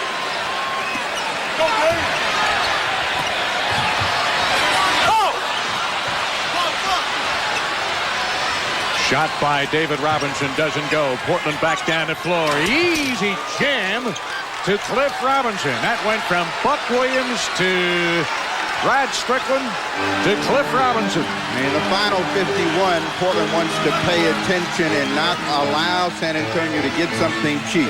Make them earn a score to see if they come inside to read.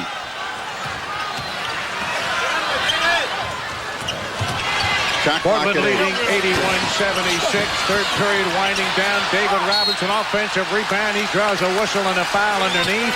That's going to be on Jerome Kersey. They got Willie Anderson to take a tough baiting shot.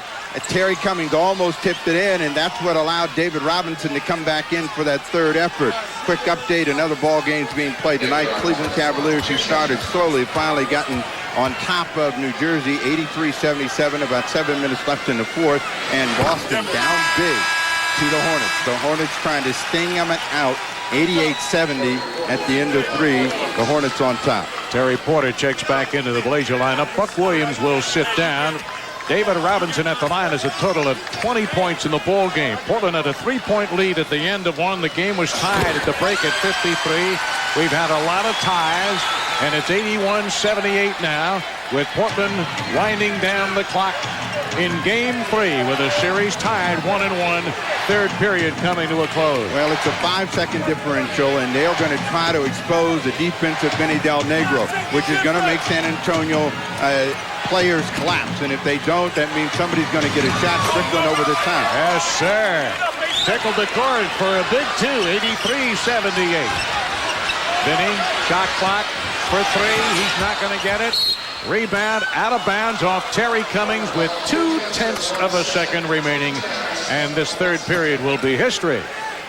Cliff Robinson intended for Ellie, and he threw it up, but the time had expired. So, ladies and gentlemen. All right, Portland, after losing the home court edge in Game 1, trying to get it back. They head to the fourth period with a 5-point lead. We'll head back to Charlotte after this. Doug Collins, I'm Ron Thulin, and bringing you up to date. Kevin McHale just hit 1 of 2 from the stripe. And the Hornets' lead is cut to 13 at 88-75, and we are nearing the 10-minute mark of the fourth and final quarter. Mourning fakes right, goes left, and he drains the jumper. Ron, it seems like any time that Boston has made a run tonight, Alonzo Mourning or Larry Johnson have come up with a very big shot. Mourning 16 in the second half, 26 for the ball game. Fox among the big boys. He's fouled. Now let's take a look at tonight's Dutch boy in the paint. Mourning against Parrish. Really a pretty even matchup when you look at the numbers. +8 points-wise for Alonzo Mourning. Block shots, the Hornets 9-5. Most of those block shots attributed to Alonzo Mourning. Fox gets the roll to go down. In fact, he has 6 of the 9 block shots. Robert Parrish has 2 of the 4 for the Celtics. It's so funny. Alan Briscoe talked about Del Curry having the big game on Monday, which he did. Today he said he needed a big game from Johnson, Mourning, or Gill, and he's basically getting them for all 3 of them. Right now, what Boston's going to have to do, they're going to have to stop them defensively. They cannot keep trading baskets. Starting to work against the clock. 9.5 minutes to go, down 13. Shot clock inside of 10. Baseline cut off, double team, triple team. No place to go. Was not a travel, although it looked like it. 23,698 have come to the Charlotte Coliseum tonight to see if the hometown Charlotte Hornets can win game number 4 and win the series 3-1, advancing to round number 2. Charlotte has led from the beginning of this game. They led 88-70 at the end of 3, and right now they lead 90-77. And at the line it will be Alonzo Mourning.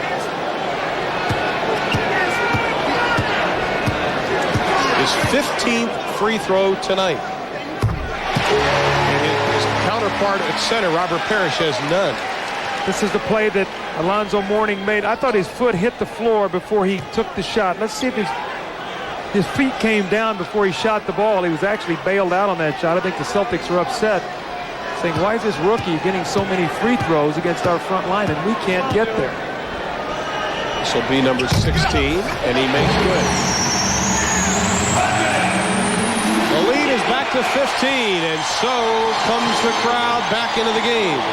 Fox. Mourning the rebound.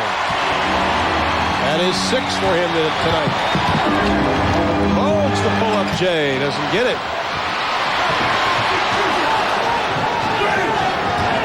The outlet to Fox. Boston needs to begin to think score, score, and score with a couple of stops thrown in for good measure. McHale tries to throw it off Gill right into his Velcro hands.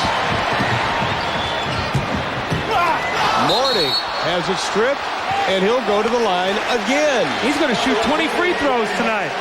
Boston probably won't. 9 of his last 11 points have been from the free throw line, much to the dismay of Chris Ford. See, you must play him for the little 15-foot jump shot that he can make. And Alonzo Mourning, who really got a big rest in the first half due to foul trouble. After 3, he'd only played 24 minutes, so he'd actually set out 12 minutes in the game. So he's fresh right now. Oh, yes. 14 of 16 from the stripe. The importance of your big guys being able to shoot free throws. So if you're going to go to them down there, there's going to be all that kind of contact. You want them to be able to go deliver the free throw. And Alonzo, again, 78% on the season, so when you foul him, he's going to make about 8 of every 10. See Portland leading, Cleveland leading with about 4:40 left to play in that game. Cleveland looking to go up in the series. Only his third miss in 18 trips to the line, but the Hornets lead it now by 16. Boston has not gotten closer than about 8, and that was way early in the first half. Boston's never led in the ball game. McDaniel lets it go, and Xavier McDaniel from the outside. Again, though, they cannot continue to change points, change baskets. They've got to get some defensive stops. They need 3 or 4 stops and 3 or 4 scores. Now, there's the little jump shot I was talking about. He didn't knock it in, but he can make that shot. We talked about that Boston does not cause very many turnovers there. During the regular season, they only forced 14 a game. And when you don't do that, you're not rebounding all that well, you're going to have a difficult time catching up. The Chief. That drew rain.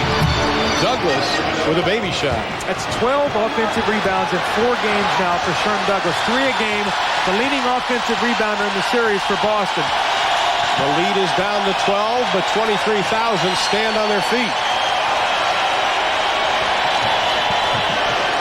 Muggsy from the college 3.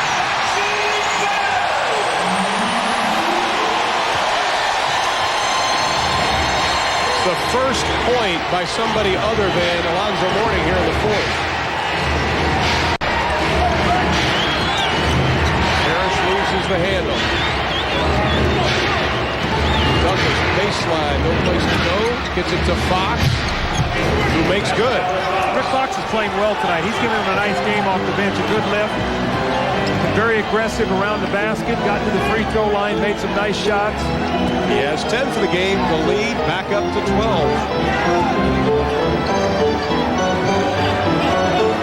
Shot clock inside of 10. Johnson backing in McHale, the double team. Gill over Douglas will be short as Kendall Gill takes a seat, but Johnson tracks it down. He looked at the 3. LJ calls a timeout. 6:39 left to play. The Hornets nearing the series win.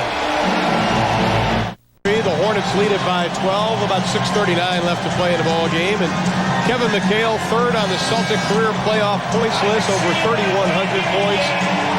13 NBA seasons. He's got 3 rings, 7 All-Star games.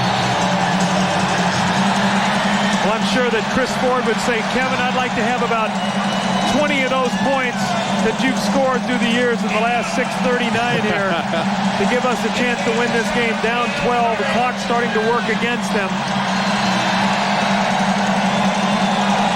And it'll be just probably a couple of minutes before the crowd even gets into it even more, sensing the kill. Charlotte has played a very smart basketball game tonight. Alan Bristol thought it would be tighter than Monday night, and it was.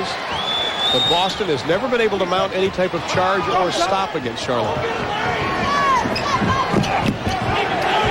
Harris way out front with Johnson as the shot clock reaches number 4. He's not going to get it off in time. It'll be a violation anyway. 24-second shot clock violation. Boston has the ball. Alan Bristow says there's 1 second left, but I don't think he's right. Just a reminder, the Houston Rockets and the LA Clippers coming your way. Game 4 of their best-of-5 series. Houston leading it 2-1, looking to put away the Clippers in LA tonight. There's still plenty of time remaining in this game. In Boston, you're talking about a 5-possession game right now, and you have over 6 minutes. Now it's down to 10, so there's still plenty of time. Right now, Charlotte has been using a lot of shot clock the last few possessions. As a result, they have not been able to get a good thrust at the basket. It's a big possession. Get something going to the basket. Boston on an 8-2 run. 5:45. Johnson. McHale gets a piece of it. And he's telling his team to get going. See, the thing right now, you're going to run into fatigue being a problem with Kevin McHale. He is breathing very hard right now. Parrish on Mourning. Backs in. Mourning puts a forearm up. The basket won't go. But Alonzo is whistled for his 5th personal foul. Was it on Mourning? They've called it on Kendall Gill on the reach-in, so it'll be his 3rd. Mourning put that forearm right upside of Robert Parrish's chest. Looks like Cleveland is going to hold on and beat New Jersey and take a 2-1 lead in that series. Portland, San Antonio, great game. 7 minutes left. Portland trying to break through on the road. Robert Parrish, 19 points, 7 rebounds, but this is his first trip to the line. See, these teams are so well scouted. It's now an 8-point game, but the Celtics coaches stood up and said they're going to go screen roll. They're going to go screen roll. Let's talk about how we're going to defend it. So here it comes, screen roll. Mourning tries to set the pick for Douglas. Sherman goes right through it. Curry for 3. That'll kill you.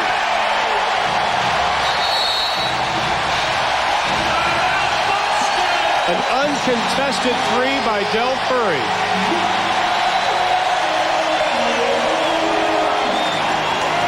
Let's take a look at the play now for Del Curry. They're going to run a screen roll, but here comes a screen right here that you're going to see on the basketball. One screen for Curry on the baseline. Rick Fox and McDaniel get messed up here right there. They get confused. So Curry, who's a great two-point shooter, comes off. There's the head-hunting screen by Larry Johnson, and after you get it down to 8, the three-point shot, and although he's been very quiet, that just might have been the shot to break the Celtic spirit.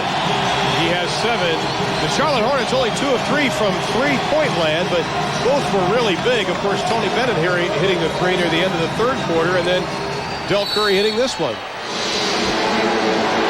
So the lead goes from 8 to 11 with the flick of a wrist of Del Curry, and the pressure continues by Charlotte. McHale still in the ball game. He's joined by Fox, McDaniel, Parrish, and Douglas. Mourning. Parrish with the high arcer. That'll teach the pupils something. Interestingly enough, now Ron, Kendall Gill will be playing point guard. They have taken Muggsy Bogues out of the game. Now the reason is they've got a better shooter in Curry, so if they double team, look for Curry to be the one to get the shot out of the double team. 9 on the shot clock. Charlotte has it as Gamble comes into the lineup. And they'll take Rick Fox out. See, if they go into the post to Larry Johnson in the morning, and there's any kind of double team, instead of Muggsy Bogues shooting the jumper, it'll either be Gill or Del Curry. Gill pushes into Douglas. Well, go Mourning with the return. My goodness. 31 points for Alonzo Mourning. McDaniel quiets the crowd. What a return by Alonzo Mourning. Parrish was in pretty good position, and Mourning just took it away from him, and all in one motion just went up and dunked the ball. 4 minutes left in the ball game.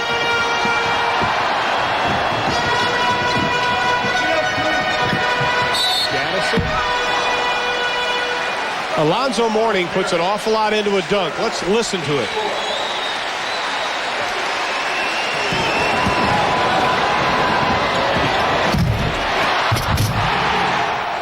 Thud. Alonzo Mourning, 31 points, has 7 rebounds. As Kenny Gaddison, his first trip to the line, misses it. He has 8 points tonight. 6 coming in the first half.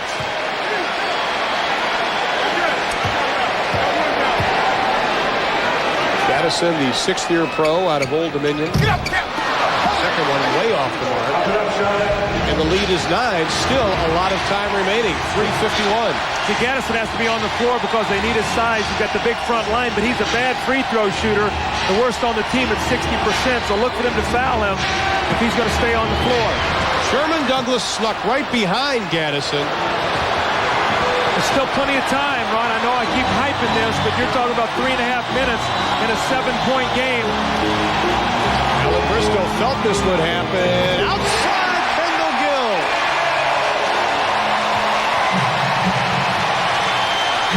His first field goal since the first half.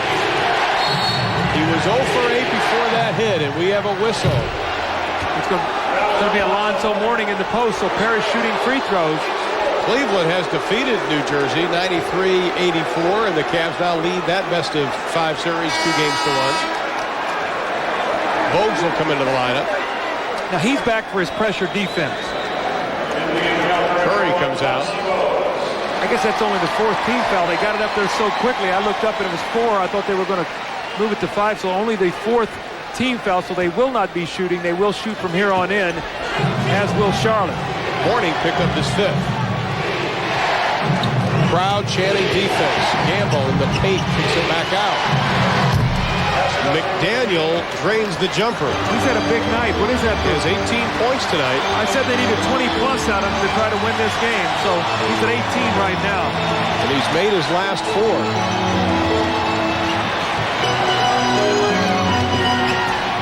Gill over McHale, short. Kevin may have gotten a piece of it. I don't know if that ball hit the rim and if there was any possession. I don't think it hit anything. Xavier McDaniel said the shot clock should not recycle. Now they're putting it down at 17. Danny Crawford saying 24. They're saying 7. Yes, that's a big play. See, this ball does not hit the rim. Only 7 on the shot clock, 2:40 on the game clock. Alan Bristow wants to talk about it. Hornets lead a 102-95. Have cut the Charlotte Hornet lead down to 7 at 102-95 as they were on a 14-5 run the last 4 minutes and 50 seconds. Timeout situation. The Hornets with only 1, and there's still a lot of time remaining when you only have 1 timeout. Boston is not going to go away easily. Charlotte's going to have to execute in the last 2:40. 7 seconds on the shot clock. See if they can free Del Curry up for a shot coming off the screen. Biggest lead for Charlotte was 19. Curry, the reverse lay-in, won't go. Fox tracks it down, calls a 20-second timeout with 2:35, trailing by just 7. So Boston now with 2 fulls, no 20s. Charlotte with 1 full, no 20s. Interesting. That looked like that 20-second timeout was set up before they came out. I mean, I didn't see any particular reason why there was a 20-second needed there. It looked like they had the ball in the open court. But I think that Chris Ford had said, if we stop them here, I want to get a 20-second timeout unless we have... Well, the Celtics, 77% in the 4th. Hornets, 31%. Oh, I see why now. He's taking Rick Fox out of the game. He had him in for defense, and he's putting Gamble in for his offense right now. So that's why the 20-second timeout was called. They get the substitution. This one, a lot of time left. We don't want to foul back here, Larry Johnson.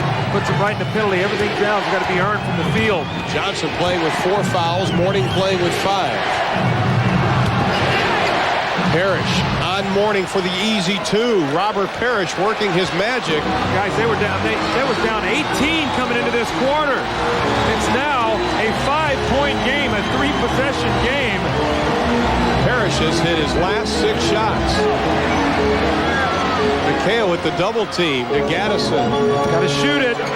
Bogues hands it off. They look out of control right now. With 1 on the shot clock, they'll have the ball. See, Kenny Gaddison is not a good free throw shooter. 60%, so they're going to have to get this ball in quickly and get a shot up. Where you see the inexperience right now, the Charlotte team starting to surface. And he can't call a timeout. He only has 1 left. At the buzzer, Larry Johnson, no. Didn't hit the rim. You have to hit the rim. And Boston has the ball with a chance to cut it down to at least 2, maybe even, or cut it by 2, maybe even 3. See, the importance right now is Charlotte does not want to foul because you do not want to stop the clock and allow them to score. The crowd is standing. Douglas working across on Bogues. Going right to Robert Parrish. Morning playing with 5. Gamble with the left hand. Oh, my. A running left hand hook. His first field goal since the since the first half. And it's 102-99.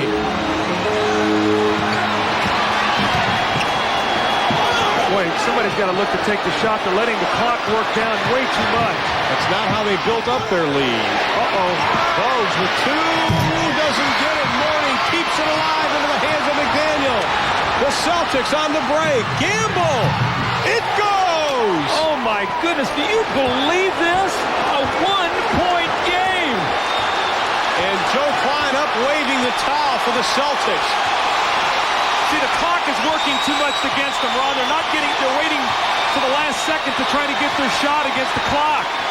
It'll go back to Boston, and Sherman Douglas has a chance to give Boston the lead. He does. Are you kidding me? I do not believe this. What a comeback by the Boston Celtics. They lead at 103-102 on a 10-0 run. My goodness. We kept saying, Doug, since the third quarter that there's a lot of time left, and there was. We're going to keep it right here on the final timeout by Charlotte. They are out of timeouts. Boston has 2. Charlotte has scored 14 points in this period. Boston 33. After 70 points at the end of the third quarter, they've been outscored 33-14. Again, the spinning move, and Sherman Douglas comes over to double team to give help. He kicks it loose, and he's going to go in for the score to put Boston into the lead. Is that for the first time all night? First time. First lead of the night for the Celtics. Ron, you and I were talking at the 6:34 mark, and I said, you know what? Let's not talk about this Kevin McHale farewell too soon, right, because there's still so much time. And I think you can see that we talked about the Celtic pride. They're not going to go away early or easy. And Charlotte has allowed themselves in this series of plays, Ron, to get too conservative on offense. Right. And the clock is wound down, and they're working against the clock. There's have to be at least 3 or 4 possessions here where they've not been able to get a good shot off. Okay, Doug, let's talk strategy now. You have an 18.7 difference between the shot and the game clock. You're trying, obviously, for the 2-for-1. You got to get a good play. You got to get a good shot, number one, but you'd like to put yourself in a 2-for-1 situation. Get the ball, get something going to the basket. Both teams in the penalty, so you shoot free throws. Charlotte has no timeouts left, which could be a real factor, because if they don't score and Boston does, now they must go link to the floor. They cannot call timeout. This is a critical possession. Clippers in Houston coming next on TNT, but we still have 39 plus to go. Gill has an opening, stops, pops, it'll be long off the mark. Boston has it! Morning, stay out, Parrish. You don't want to foul. You do not want to foul. There's 7-second differential. You do not want to foul. You got to play good, solid defense. We have 24.9 left. We'll be back. Boston has 3 seconds to get it across the timeline once they get it inbounds, and they do. Got to get it ahead. Violation. That's a violation. That's a violation. That is a good call by Bob Delaney. Chris Ford doesn't like it, but it was a good call. Bob Ryan, one of the writers for Boston, gave us a very interesting note, Doug, on the Celtics. Yeah, earlier in the year, Boston played in L.A. They missed the first shot of the fourth quarter, hit their next 15. They had a 49-point fourth quarter to come from behind and win in L.A. 129-114. So they have done this before. Now, Tony Bennett is in the game for Muggsy Bogues. Why? For his shooting. If they double team, then he's going to have to take the shot. Now, the question is, will he pull the trigger being a rookie? That's the most important question. And if he does, will he pull it with confidence? He's a coach's son. Dick Bennett, his father, Coach Terry Porter at Wisconsin-Stevens Point. They're going to go to the isolation to Larry Johnson. They'll spread the floor. Bennett's a shooter. Curry's a shooter. Offensive rebounds could be a factor here in this sequence. Celtics lead it by 1. Johnson spinning. Goes up. The double pump. It doesn't go. Mourning had it. Lost it. Ball belongs to Charlotte with 3.3. Remember, they have no timeouts. They have no timeouts.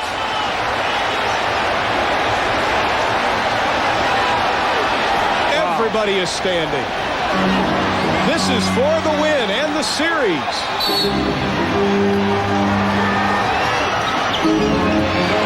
Warning for the win.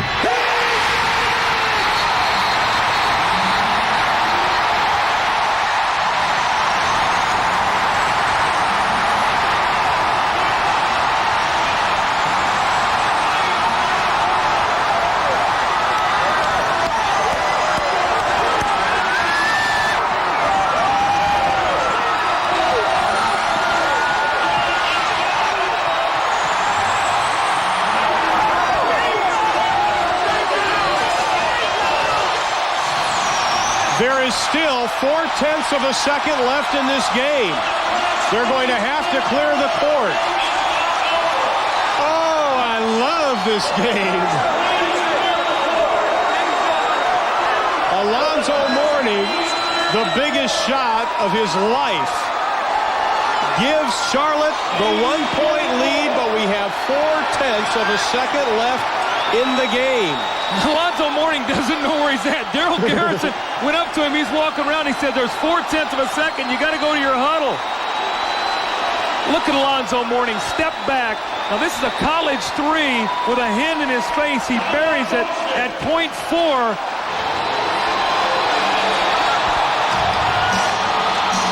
What presence of mind by the rookie to square it up and let it go. The biggest shot in Charlotte basketball history.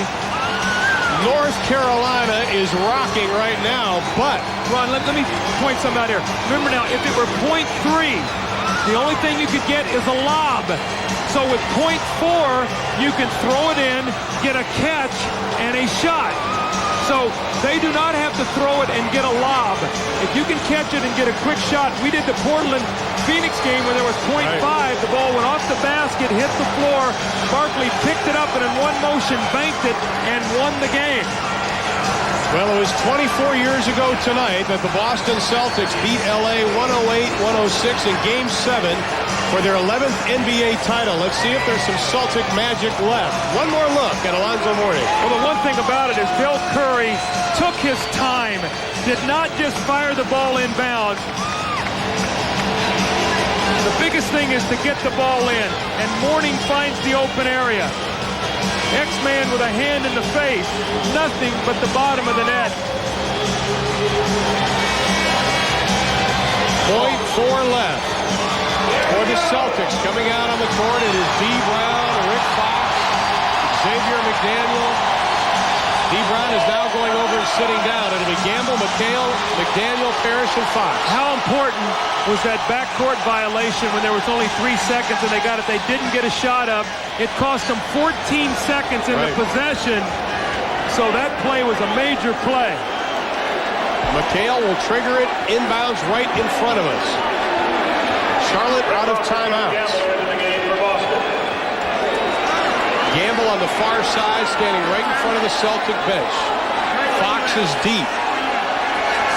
D. Brown has now come in. They've taken Parrish out. D. Brown! The lob to Brown! Oh, he doesn't get it! The ball was touched! That ball was touched, Ron! That's the same play they ran in Game 2. That ball was touched! And Chris Ford is absolutely livid. We got to see that again. That ball looked like it was touched.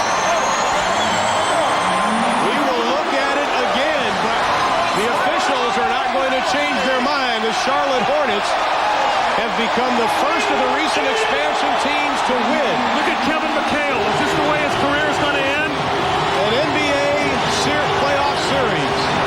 104-103 is the final. But boy, what a controversial ending. Jaminski, the big hug for McHale. Look at the respect of Alonzo Mourning with Kevin McHale.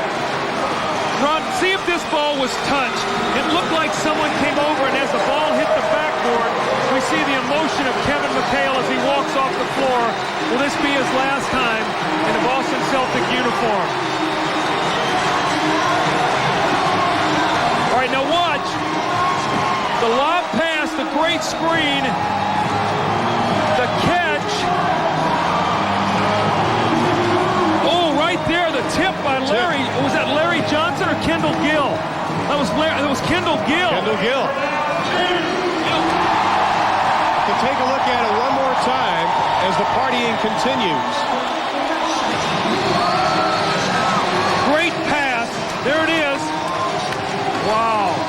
Very close. Wow. Very, very close. But that is the man who hit the big shot with 4/10 of a second that vaults the Charlotte Hornets into round number 2 of the 1993 NBA playoffs. Hornets advance to round 2. 104-103 is the final. Let's look at that last play one more time. The great pass. This is the play they ran at game 2. And here comes D. Brown with the great jump. Kendall Gill is going down, and right there, he comes back with his hand and gets it. Unbelievable play. Our Budweiser player of the game belongs to the Charlotte Hornets. He is Alonzo Mourning, 33.7 rebounds, 6 blocks. Alonzo, our Budweiser player of the game. And be sure to stay with TNT. NBA action continues next when the Houston Rockets take on the LA Clippers. That'll be in Game 4. Once again, our final, Charlotte advances to round 2 with a 104-103 win over Boston. For Doug Collins and our entire crew in Charlotte, I'm Ron Poulin. Thanks for watching. Good night, everybody.